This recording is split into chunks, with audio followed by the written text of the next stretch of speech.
الله الرحمن الرحيم.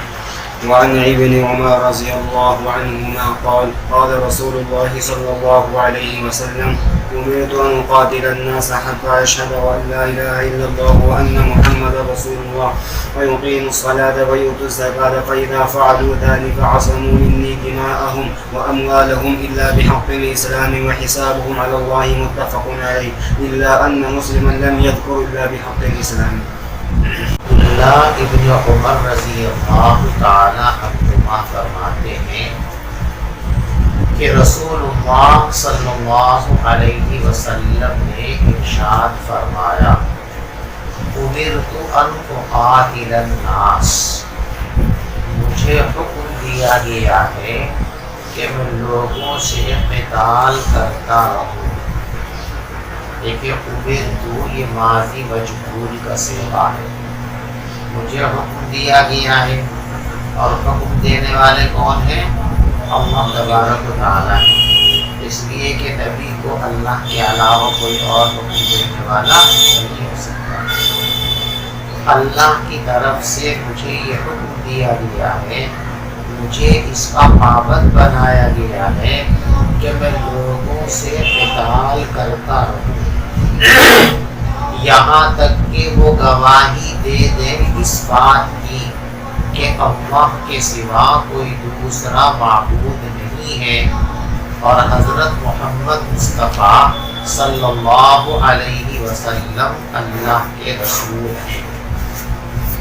دیکھو یہاں اس روایت میں حتیٰ یشہدوا، اور ایک روایت کے اندر حتیٰ یقولوا، یہاں تک کہ وہ اقرار کر لیں لا الہ الا اللہ محمد الرسول اللہ، وَيُقِيمُ الصَّلَاةَ، اور وہ نماز قائم کرنے لگیں، وَيُؤْتُوا الزَّكَاةَ، اور زکوٰۃ دینے لگیں.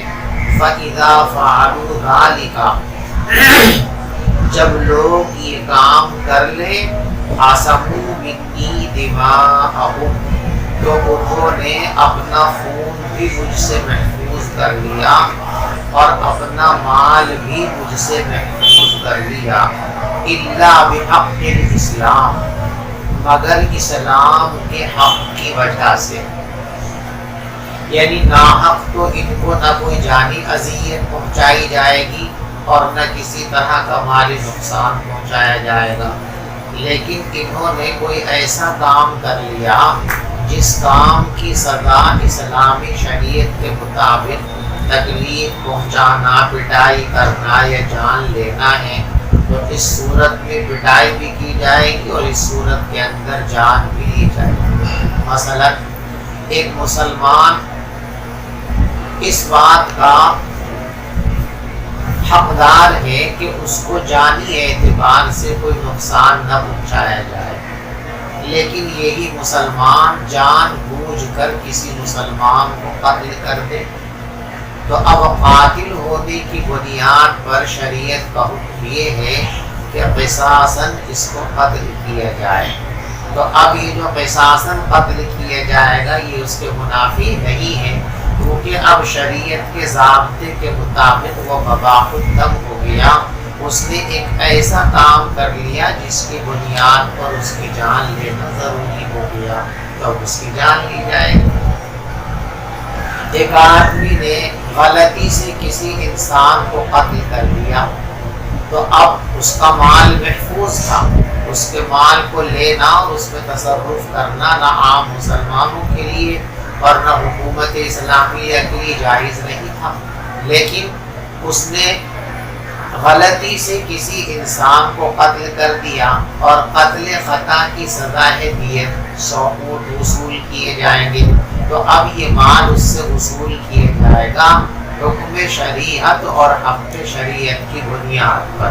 الا بحق الاسلام کا مطلب سمجھ گئے نا، یعنی اس نے کوئی ایسا جرم کر لیا کہ جس جرم کی سزا جان ہو یا جس جرم کی سزا کے طور پر اس سے مالی تاوان وصول کرنا شرعاً ضروری ہو، تو ایسی صورت کے اندر اس سے مال بھی وصول کیا جائے گا اور اس کی جان بھی لی جا سکتی ہے، اس کو قتل بھی کیا جا سکتا ہے. لیکن جب تک وہ کوئی ایسا جرم نہ کرے جس جرم کی سزا کے طور پر اس کا مال لیا جائے یا اس کی جان لی جائے، تو اب کلمہ گو مسلمان جو اسلام کے احکام کا اقرار کرتا ہے اور ان کی پابندی کرتا ہے، تو اب اس کو جانی اعتبار سے اور مالی اعتبار سے نقصان پہنچانا نہ کسی عام مسلمان کے لیے جائز ہے اور نہ حکومت اسلامیہ کے لیے جائز ہے۔ سب پر لازم ہے کہ اس کی جان کا بھی احترام کریں اور اس کی مال کا بھی احترام کریں۔ بات سمجھ میں آ گئی؟ وَحِسَابُهُمْ عَلَى اللَّهِ، اور ان کا حساب اللہ کے ذمے ہے، یعنی ہم جو فیصلہ کریں گے وہ ظاہر حال پر کریں گے۔ اگر ایک آدمی ظاہری طور پر اسلام کا کلمہ پڑھ رہا ہے، اسلامی احکام کو مان رہا ہے، تسلیم کر رہا ہے، تو ہم اس کو مومن ہی مانیں گے اور اس کے ساتھ وہی سلوک کریں گے جو ایک مومن کے ساتھ کیا جاتا ہے۔ اس پر وہی ذمہ داریاں ڈالیں گے جو ایک مومن کے لیے ذمہ داریاں ہیں، اس کو وہی حقوق دیے جائیں گے جو ایک مومن کو حقوق دیے جاتے ہیں۔ اب وہ اندر سے دل سے حقیقت میں مسلمان ہے یا نہیں ہے، اس کی کھوج کرید کرنا یہ ہمارے ذمے نہیں ہے، اس لیے کہ دل کے بھید اللہ کے سوا کوئی دوسرا نہیں جان سکتا۔ دنیا کی کوئی بڑی سے بڑی حکومت اور بڑے سے بڑا عالم کسی انسان کے دل کو جھانک کر دیکھ لے، یہ ممکن نہیں ہے۔ اس لیے دلوں کے سلسلے میں ہم کوئی فیصلہ نہیں کریں گے۔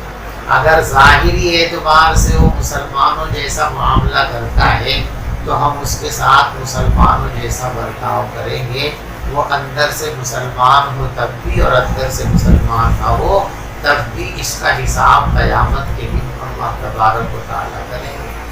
اگر واقعتاً اس کے دل میں ایمان ہوگا تو اللہ تبارک و تعالیٰ اس کو جنتوں کا حقدار بنا دیں گے، اور حقیقت میں ایمان دل میں نہیں ہوگا، صرف دنیا میں اپنے اغراض و مقاصد کو حاصل کرنے کے لیے تلوار کے خوف سے، حکومت کے خوف سے کسی لالچ میں اس نے اقرار کیا ہے، تو ایسی صورت کے اندر اس کو جہنم کے اندر ڈالا جائے گا۔ ان المنافقین فی الدرک الاسفل من النار۔ وحسابهم علی اللہ کا مطلب سمجھ گئے بھی؟ اللہ بحق الاسلام اور وحسابهم علی اللہ، ان دونوں جملوں کا مطلب سمجھ گئے؟ اللہ بحق الاسلام کا مطلب یہ ہے کہ کلمہ پڑھنے کے بعد، اسلام میں داخل ہونے کے بعد مسلمان کی جان اور مال دونوں محفوظ ہیں، آبرو محفوظ ہے۔ مگر اگر وہ کوئی ایسا کام کر دے جس کی سزا شریعت نے جان متعین کی ہے یا مالی تاوان متعین کیا ہے، تو ایسی صورت میں اس کی جان بھی لی جا سکتی ہے اور اس سے مالی تاوان بھی وصول کیا جائے گا۔ وحسابهم علی اللہ کا مطلب کہ ہم صرف ظاہری احکام پر عمل کریں گے۔ ظاہری طور پر ایک شخص مسلمانوں جیسا معاملہ کرتا ہے، کلمہ پڑھتا ہے، توحید و رسالت کی گواہی دیتا ہے، ضروریات دین کو مانتا ہے، ان کے ماننے کا اعلان کرتا ہے، تو ہم اسے مسلمان سمجھیں گے اور دنیا میں اس کے ساتھ مسلمانوں جیسا برتاؤ اور سلوک کریں گے۔ اب دل میں بھی اگر اس کے ایمان ہے تو انشاءاللہ وہ جنت کا حقدار ہے، اور دل میں اس کے ایمان نہیں ہے، وہ منافقانہ طور پر دنیاوی اغراض و مقاصد کے لیے اسلام کا اظہار کر رہا تھا، تو پھر قیامت میں اللہ تبارک و تعالیٰ نفاق کی بنیاد پر اس کو جہنم کا ایندھن بنا دیں گے اور سخت ترین سزا کا وہ حقدار ہوگا، جیسا کہ قرآن میں ہے ان المنافقین فی الدرک الاسفل من النار۔ قیامت کے دن منافقین جہنم کے سب سے نیچے والے طبقے میں ڈالے جائیں گے۔ اللہ ہم سب کی حفاظت فرمائے۔ روایت کا مطلب اور مفہوم آپ سمجھ گئے بھی؟ دیکھو یہاں کچھ باتیں ہیں قابل غور۔ پہلی بات تو یہاں پر یہ ہے کہ بعض لوگوں کو یہاں پر یہ شبہ ہے اس کا مطلب تو یہ ہوا کہ لوگوں کو زبردستی تلوار کی بنیاد پر مسلمان بنایا جائے گا۔ جب یہ کہا گیا امرت ان اقاتل الناس حتی یشہدوا ان لا الہ الا اللہ، کہ مجھ کو یہ حکم دیا گیا ہے، مجھے اس کا پابند بنایا گیا ہے کہ میں لوگوں سے قتال کرتا رہوں یہاں تک کہ وہ اس بات کی گواہی دیں کہ اللہ کے سوا کوئی معبود نہیں ہے اور حضرت محمد مصطفیٰ صلی اللہ علیہ وسلم اللہ کے رسول ہیں۔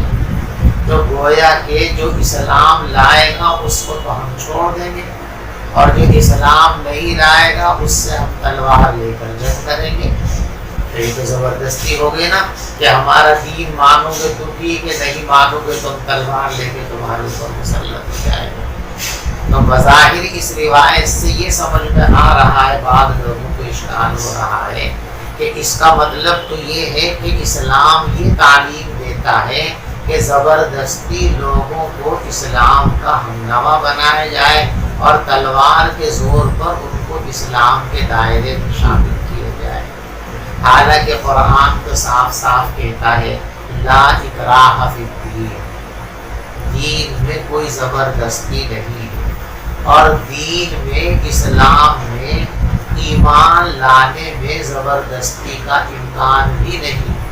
ایک تو شریعت کی یہ تعلیم نہیں ہے کہ جبراً کسی انسان کو مسلمان بناؤ، اور جبراً کسی انسان کو مومن بنانا ممکن بھی نہیں، اس لیے کہ ایمان نام ہے دل کی تصدیق کا، دل سے مان لینے کا، اور ایسا کوئی پیمانہ آپ کے پاس نہیں ہے جس سے آپ یہ طے کر سکیں کہ دل سے کس نے مان لیا یا نہیں مانا۔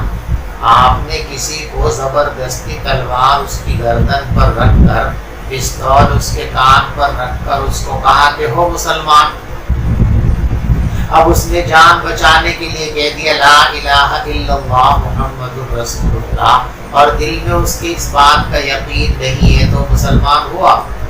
تو جبراً کسی انسان کو ایمان میں داخل کرنا ممکن بھی نہیں ہے، اور اسلام کی یہ تعلیم بھی نہیں ہے۔ لا اکراہ فی الدین قرآن میں صاف صاف اعلان کیا گیا ہے۔ تو پھر اس حدیث کا کیا مطلب ہے کہ میں جب تک قتال کرتا رہوں گا، جب تک کہ لوگ اسلام قبول نہ کر لیں، توحید و رسالت کی گواہی نہ دے دیں، تو اس حدیث کے مفہوم کو اچھی طرح سمجھ لو۔ اس کی بنیاد پر بہت سے لوگ غلط فہمی پھیلاتے ہیں کہ دیکھو اسلام تلوار کے زور پر پھیلا ہے، اسلام میں لوگوں کو زبردستی قوت اور طاقت کی بنیاد پر داخل کیا گیا ہے، حالانکہ ایسا ممکن نہیں ہے جیسا میں آپ کو بتا چکا ہوں۔ تو پھر اس حدیث کا مطلب کیا ہے؟ اس حدیث کا ایک مطلب تو یہ ہے کہ جو کفار شرارت پر آمادہ ہوں اور مسلمانوں کو ان کے دین پر چلنا دشوار بنا رہے ہوں، اس میں روڑے اٹکا رہے ہوں، رکاوٹیں پیدا کر رہے ہوں، تو اپنے راستے کی رکاوٹ کو دور کرنا یہ ہر انسان کا بنیادی حق ہے، ہر مذہب کے ماننے والوں کا بنیادی حق ہے۔ تو ایسے لوگوں سے جو شر پسند ٹولہ ہے اور جنہوں نے اسلام اور مسلمانوں کے لیے دشواریاں کھڑی کر رکھی ہیں، راہ میں روڑے اٹکا رکھے ہیں، ان لوگوں کو راستے سے علیحدہ کرنے کے لیے قتال اور جہاد ضروری ہے، اور یہ ہر مذہب کے اندر جائز ہے، ہر قانون کے اندر جائز ہے۔ اسی مثلاً ہمارا یہ ملک ہے، ہمارا ملک اپنے طور پر اپنے معاملات کو انجام دے رہا ہے۔ اب اگر کوئی پڑوسی ملک ہمارے اس ملک کے معاملات میں دخل دینے لگے، ہمارے نظام میں مداخلت کرنے لگے، دشواریاں پیدا کرنے لگے، ہمارے گھر میں گھس کر گڑبڑی کرنے لگے، تو لامحالہ ہم کو جنگ کرنی پڑے گی، فوجی کارروائی کرنی پڑے گی، اور دنیا کا کوئی مہذب قانون اس کو غلط قرار نہیں دے سکتا۔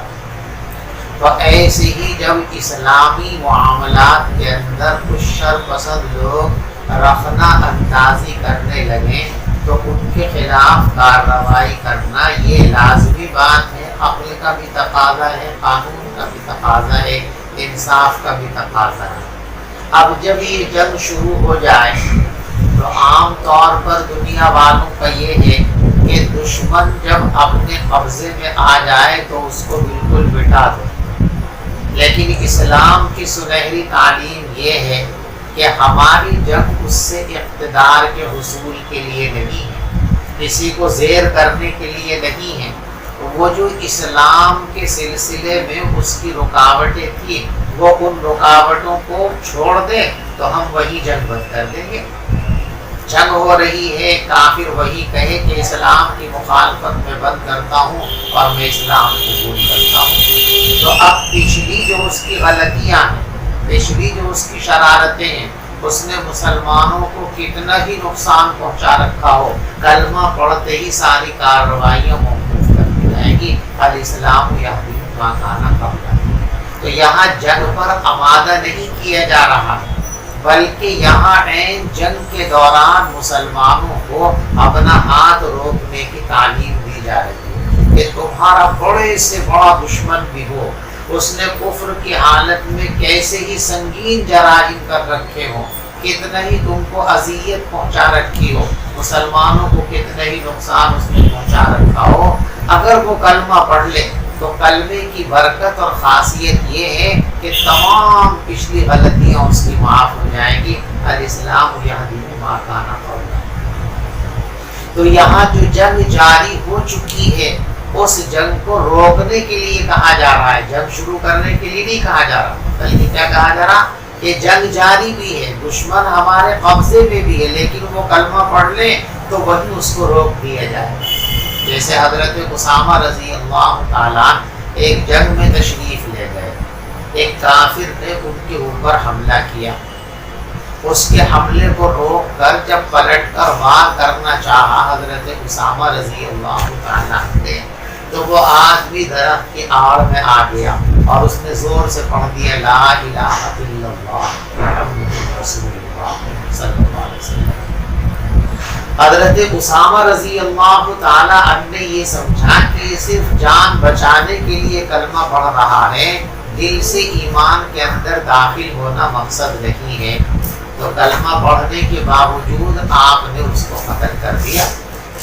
جب یہ بات رسول پاک صلی اللہ علیہ وسلم کے سامنے آئی تو حضور پاک صلی اللہ علیہ وسلم نے یہ کہا کہ اسامہ نے جو کچھ کیا اے اللہ میں اس سے بری ہوں، اور حضرت اسامہ رضی اللہ تعالیٰ کو تنبیہ فرماتے ہوئے فرمایا کیف تصنع، تم اللہ کے سامنے کیا جواب دو گے جب لا الہ الا اللہ اللہ کے سامنے آ کر شکایت کرے گا۔ یعنی حضور پاک صلی اللہ علیہ وسلم نے یہ تعلیم دی کہ ایک سیکنڈ پہلے وہ تمہارا دشمن تھا اور تمہاری جان لینے پر پورے طور پہ آمادہ اور کوشاں تھا، اور وہ تمہارا دشمن تھا، تم اس کو مار سکتے تھے، وہ تم کو مار سکتا تھا، لیکن عین ایسی دشمنی کے ماحول میں بھی اگر وہ کلمہ پڑھ لے تو کلمہ ایسا امن کا ضامن اور سلامتی کا ضامن ہے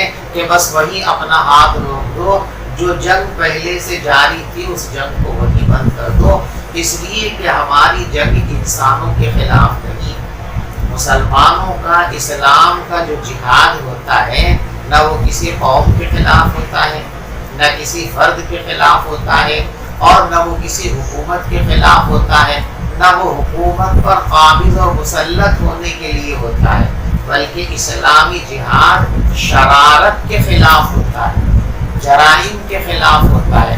شرارت ختم ہوتے ہی پھر جہاد کرنے کا کوئی موقع اور اجازت باقی نہیں رہتی ہے۔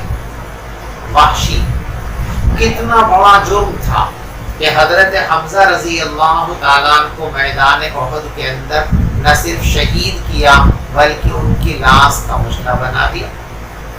اس کے بعد پھر اللہ نے ان کو توفیق دی اور اسلام قبول کر لیا۔ تو حضرت حمزہ جو سید الشہداء ہیں اور حضور پاک صلی اللہ علیہ وسلم کے چچا ہیں، ان کا قاتل کتنا بڑا مجرم ہوگا اسلام کی نظر میں، لیکن کلمہ پڑھا تو پچھلے جرائم ان کے ختم ہو گئے، اب ان سے کوئی انتقام نہیں لیا گیا۔ تو امرت ان اقاتل الناس حتی یشہدوا ان لا الہ الا اللہ کا یہ مطلب نہیں ہے کہ دنیا میں جو آدمی کلمہ نہ پڑھے تلوار لے کر اس کے پیچھے بھاگے، ایسا نہیں ہے۔ ایسا اگر ہوتا تو مسلمانوں کو زبردست اقتدار حاصل رہا ہے دنیا کے مختلف خطوں میں، وہاں کے سارے لوگوں کو مسلمان بنا دیا جاتا ہے۔ اس ملک میں 800 سال تک مسلمانوں نے حکمرانی کی ہے اور زبردست طاقت کے ساتھ حکمرانی کی ہے۔ اگر اسلام کی تعلیم یہ ہوتی کہ تلوار کے زور پر مسلمان بنا دیا جائے تو پورے ہندوستان کی آبادی 800 سال کے اندر مسلمان نہیں بن سکتی تھی۔ 8 سال کے اندر تلوار کے زور پہ سب کو مسلمان بنایا جا سکتا تھا، لیکن 800 سالہ حکومت کے بعد بھی یہ حقیقت سب کے سامنے ہے کہ ہندوستان میں مسلمانوں کی تعداد زیادہ کم ہے اور غیر مسلموں کی تعداد زیادہ ہے۔ تو اگر اسلام کی تعلیم یہ ہوتی کہ تلوار کے ذریعے لوگوں کو مسلمان بنایا جائے اور جو اسلام قبول نہ کرے اس کی گردن قلم کر دی جائے، تو ہمارا اس ہندوستان میں مسلمان اکثریت میں ہوتے، بلکہ پورے مسلمان ہی ہوتے، غیر مسلم کا نام و نشان بھی یہاں پر نہ ہوتا۔ لیکن آپ دیکھ رہے ہیں کہ 800 سالہ شاندار دور حکومت کے بعد بھی مسلمان اقلیت کے اندر ہیں اور غیر مسلم اکثریت کے اندر ہیں۔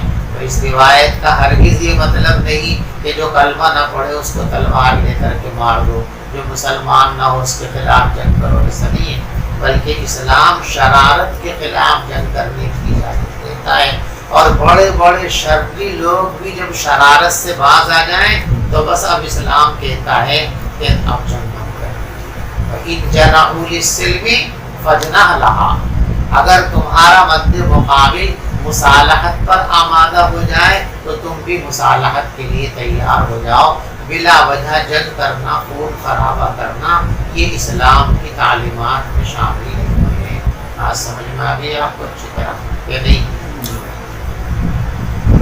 امرت ان اقاتل الناس حتى يشهدوا ان لا اله الا الله وان محمد رسول اللہ، مجھے حکم دیا گیا ہے کہ میں لوگوں سے قتال کرتا رہوں۔ دیکھو اگر وہ مفہوم ہوتا تو ترجمہ میں اس کا کیا کرتا؟ مجھے حکم دیا گیا کہ میں لوگوں سے قتال کروں۔ یہ ترجمہ نہیں کر رہا، میں کیا کر رہا ہوں؟ لوگوں سے قتال کرتا رہوں، یعنی جب شرارت کی بنیاد پر جنگ شروع ہو جائے تو کب تک جاری رکھوں؟ حتیٰ یشہدوا، جب تک شرارت ختم نہ ہو، حتیٰ یشہدوا ان لا الہ الا اللہ وان محمد رسول اللہ ویقیموا الصلاۃ ویؤتوا الزکاۃ، اور وہ نماز قائم کرنے لگیں اور زکوٰۃ ادا کرنے لگیں۔ دیکھو نماز اور زکوٰۃ کے علاوہ اور بھی احکام ہیں جو ضروری احکام ہیں، جیسے پیچھے آپ نے روایت پڑھی بنی الاسلام علی خمس، کہ اسلام کے بنیادی احکام 5 ہیں، لیکن یہاں ان 5 کو بیان نہیں کیا گیا، صرف 3 کو بیان کیا گیا، توحید و رسالت کی گواہی اور نماز اور زکوٰۃ، باقی کو بیان نہیں کیا گیا۔ تو سوال پیدا ہو سکتا ہے کہ ان کی کیا خصوصیت ہے کہ ان کو بیان کیا، بقیہ کو بیان نہیں کیا؟ تو توحید و رسالت کی گواہی کو تو اس لیے بیان کیا گیا کہ وہی اصل الاصول ہے اور اس کے بنا کوئی چیز قابل قبول نہیں ہے۔ اعمال کتنے ہی شاندار ہوں، اگر توحید و رسالت کا عقیدہ نہیں ہے تو ان اعمال کی کوئی قدر و قیمت نہیں ہے۔ اور نماز اور زکوٰۃ کو اس لیے بیان کیا گیا ہے کہ نماز نیکیوں کا مجموعہ ہے۔ نماز میں ایک نیکی نہیں ہے، نماز میں عجز و نیاز بھی ہے، نماز میں ذکر بھی ہے، نماز میں تلاوت بھی ہے، نماز میں کھانے اور پینے سے رکنا بھی ہے۔ اور روزہ یہی ہے کہ کھانے پینے سے انسان رک جائے، تو نماز عبادتوں کا مجموعہ ہے، اسی لیے اس کو ام العبادات کہا گیا۔ تو جب نماز کو بیان کر دیا تو گویا تمام عبادتیں اس کے اندر شامل ہو گئی، یا پھر یوں کہیے کہ جتنی بھی عبادتیں ہیں ان میں سے کچھ عبادتیں وہ ہیں جن کا تعلق جسم سے ہے، بدن سے ہے، اور کچھ عبادتیں وہ ہیں جن کا تعلق مال سے ہے۔ تو نماز تمام عبادت بدنیہ کے قائم مقام ہو گئی ہے، اور زکوٰۃ تمام عبادات مالیہ کے قائم مقام ہو گئی ہے۔ دونوں کو بیان کر دیا تو گویا دونوں چیزیں اس کے اندر آ گئی ہیں اور شامل ہو گئی ہیں، اس لیے باقی کو بیان نہیں کیا گیا۔ یا پھر یوں بھی جواب دیا جا سکتا ہے کہ دو کو اہمیت کے پیش نظر یہاں بیان کر دیا، اور آگے جو جملہ ہے الا بحق الاسلام، الا بحق الاسلام کے اندر تمام احکام اسلامی آ گئے کہ ایک بھی اسلامی حکم کی خلاف ورزی کرے گا تو اس کو سزا دی جائے گی۔ تو الا بحق الاسلام کے اندر تمام احکام آ گئے ہیں، لہذا علیحدہ سے ایک ایک حکم کو بیان کرنے کی ضرورت نہیں ہے، اس لیے باقی کو بیان نہیں کیا گیا۔ حتیٰ یقیم الصلاۃ و یؤتوا الزکاۃ، یہاں تک کہ وہ نماز قائم کریں اور زکوٰۃ ادا کریں۔ فَإِذَا فَعَلُوا ذَلِكَ، بس جب وہ یہ کام کر لیں، عَصَمُوا مِنِّي دِمَاءَهُمْ وَأَمْوَالَهُمْ، تو انہوں نے اپنی جان بھی مجھ سے محفوظ کر لی اور اپنے مالوں کو بھی محفوظ کر لیا، مگر اسلام کے حق کی وجہ سے۔ وَحِسَابُهُمْ عَلَى اللَّهِ، اور ان کا حساب اللہ کے ذمے ہے۔ متفق علیہ، یعنی یہ روایت بخاری شریف کے اندر بھی ہے اور مسلم شریف کے اندر بھی ہے۔ دونوں کتابوں کی روایت میں معمولی سا ایک فرق ہے، اور وہ فرق یہ ہے کہ یہ جو الفاظ آپ نے پڑھے ہیں یہ بخاری شریف کے الفاظ ہیں۔ اس میں جو ایک جملہ ہے الا بحق الاسلام، یہ مسلم شریف کے اندر نہیں ہے۔ تو یا مسلم شریف کی روایت آپ اس طرح پڑھیں گے، امرت ان اقاتل الناس حتى يشهدوا ان لا اله الا الله وان محمدا رسول الله ويقيموا الصلاة ويؤتوا الزكاة فاذا فعلوا ذلك عصموا مني دماءهم واموالهم وحسابهم على الله، یعنی الا بحق الاسلام کا جو جملہ ہے یہ بخاری شریف کے اندر ہے، لیکن مسلم شریف کے اندر یہ جملہ راویوں نے نقل نہیں فرمایا ہے، اسی کو فرماتے ہیں الا ان مسلما، مگر یہ کہ امام مسلم رحمۃ اللہ علیہ نے الا بحق الاسلام کا جملہ نقل نہیں فرمایا ہے، ذکر نہیں فرمایا ہے۔ چلیے، وعن انس انه قال قال رسول الله صلى الله عليه وسلم من صلى صلاتنا واستقبل قبلتنا واكل ذبيحتنا فذلك المسلم الذي له ذمة الله وذمة رسوله فلا تغفر الله في ذمته، رواه البخاري۔ دیکھو پچھلی روایت میں جو ایک جملہ ہے وہ حسابهم علی اللہ، کہ لوگوں کا حساب اللہ کے ذمے ہے، یعنی دل سے ایمان قبول کیا ہے یا دل میں ایمان حقیقت میں جاگزی نہیں ہے، یہ فیصلہ ہم نہیں کریں گے، نہ ہمارے لیے فیصلہ کرنا ممکن، کیونکہ دلوں کے بھید کو اللہ کے سوا کوئی نہیں جانتا۔ بس ہمارا کام تو چونکہ ظاہر ہم کو نظر آتا ہے، لہذا ظاہر ہی کہ ہم مکلف ہیں۔ جو آدمی ظاہری طور پر ضروریات دین کو ماننے کا اعلان کر رہا ہے، شعائر اسلام کو ماننے کا اقرار کر رہا ہے، اعلان کر رہا ہے، تو ہم اس کو مسلمان مانیں گے اور مسلمانوں جیسا معاملہ اس کے ساتھ کریں گے۔ اسی کو یہاں بیان کرنا ہے۔ من صلی صلاتنا، جو آدمی ہماری طرح نماز پڑھے، یعنی جس طرح ہم نماز پڑھتے ہیں اسی طرح وہ بھی نماز پڑھتا ہے۔ نماز کے جو ارکان و فرائض ہیں ان میں کوئی کسی طرح کا رد و بدل، انحراف اور تغیر نہیں کرتا، مسلمانوں جیسی نماز پڑھتا ہے۔ واستقبل قبلتنا، اور ہمارے قبلے کا استقبال کرتا ہے۔ دیکھو یہاں پر ایک سوال یہ پیدا ہو سکتا ہے کہ نماز جب کہا من صلی صلاتنا، ہماری طرح نماز پڑھتا ہو، تو اب ہماری طرح جو نماز ہماری نماز ہے، اس ہماری نماز کے اندر استقبال قبلہ شرط ہے نا۔ اگر کوئی آدمی استقبال قبلہ جان بوجھ کر چھوڑ دے تو چاہے کتنی ہی شاندار نماز پڑھے اس کی نماز نہیں۔ تو جب یوں کہا گیا کہ ہماری جیسی نماز، تو اس میں استقبال قبلہ آ گیا کہ نہیں آیا؟ آ گیا نا۔ پھر علیحدہ سے استقبال قبلہ تو کیوں بیان کیا گیا؟ اس کی وجہ یہ ہے کہ دیکھو استقبال قبلہ ایک مشہور چیز ہے، ہر انسان اس کو جانتا ہے۔ نماز کی تمام باتیں جانتا ہو نہ جانتا ہو، لیکن یہ ضرور جانتا ہے کہ ہمارا قبلہ ادھر ہے۔ اس لیے فرمایا واستقبل قبلتنا، کہ وہ ہمارے قبلے کا بھی استقبال کرے۔ اور بعض محدثین یوں فرماتے ہیں کہ واستقبل قبلتنا یہ خاص طور سے یہود کے واسطے لایا گیا کہ جب مسلمان مدینہ منورہ کے اندر آئے تھے تو مصلحت کے پیش نظر ایک تقریباً 16 یا 17 مہینے تک مسلمانوں نے بیت المقدس کی طرف رخ کر کے نماز پڑھی تھی۔ اس کے بعد یہ حکم بدل گیا تھا جو دوسرے پارے کے اندر مذکور ہے، قد نرى تقلب وجهك في السماء فلنولينك قبلة ترضاها فول وجهك شطر المسجد الحرام۔ ہم دیکھ رہے ہیں کہ آپ وحی کے انتظار میں بار بار آسمان کی طرف نگاہ اٹھاتے ہیں، آپ اس کے منتظر ہیں کہ آپ کا قبلہ بیت اللہ کو بنا دیے جائے، کعبۃ اللہ کو بنا دیے جائے۔ فلنولینک، تو ہم آپ سے وعدہ کرتے ہیں کہ ان قریب جلد ہی ہم آپ کا رخ پھیر دیں گے اس قبلے کی طرف جو قبلہ آپ کو پسند ہے۔ وعدہ کیا اور فوراً ہی وعدے کی وفاگردی کے لوگ انتظار کس چیز کا؟ فولی وجہ کا، چلو ہم نے پھیر دیا، اب تم اپنا رخ مسجد حرام کی طرف کر دو۔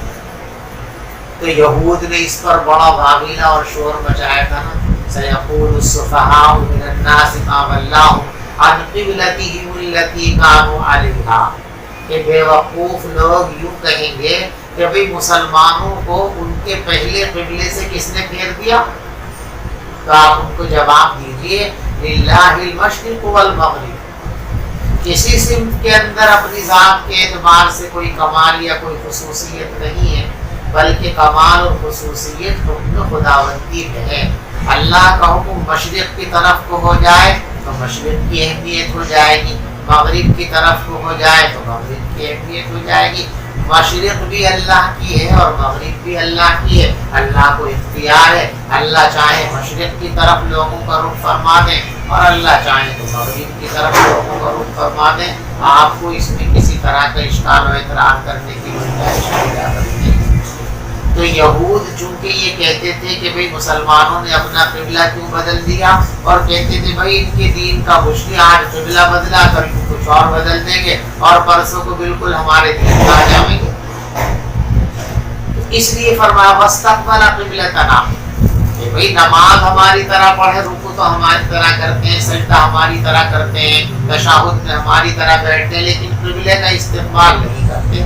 فرمایا نہیں چلے گا، واستقبل قبلتنا، ہمارے قبلے کا بھی استقبال کرے۔ اور محدثین یہ بھی فرماتے ہیں اس کے سلسلے میں کہ قبلے کا استقبال شعار اسلامی ہے، تو واستقبل قبلتنا کہہ کر یہ فرمایا گیا کہ تمام شعائر اسلام کو تسلیم کرے تو مومن کہلائے گا۔ نماز بھی پڑھتا ہے، روزہ بھی رکھتا ہے، لیکن شعائر اسلام میں سے کسی اسلامی شعار کا اقرار نہیں کرتا تو وہ مومن نہیں ہوگا، کافر ہو جائے گا۔